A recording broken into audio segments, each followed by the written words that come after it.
What's up guys? Another watch, another day. For this video, another Casio watch na naman ang pag-uusapan natin.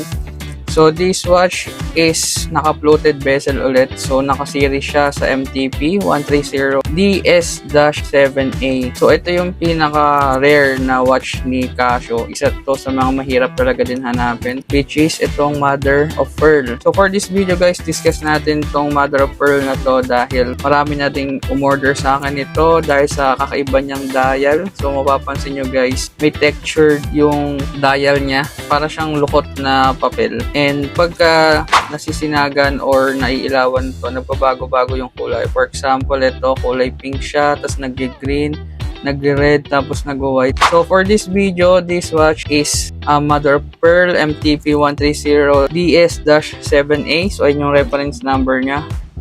And this watch is ganun pa din, analog quartz, battery operated ng SR626SW. And syempre itong case niya is stainless steel case pa din. Yung kanyang bracelet is ganun pa din po, naka stainless steel bracelet. And ganun pa din guys yung kanyang closure, naka triple full clamps. So kung mapapansin nyo, yung watch na to is kaya siya tinawag na mother of pearl dahil yung itsura ng dial niya is parang pearl. And syempre this watch is water resistant up to 50 meters. And yung kanyang dial guys, pag-usapan natin dahil ito yung pinaka-rare sa kanya. So yung mga markers niya is hindi yan naka-printed kundi naka-embossed. Kumbaga nakaangat yan sa kanyang dial. So naka-date display to guys. So makikita nyo may 12 dito. Then yung kanyang hands is naka-silver at may white texture. Ibig sabihin yan is luminous yung kanyang hands. So yung dial lang yung talagang pinagkaiba at naging special dito sa watch na to compare sa mga katulad nito guys na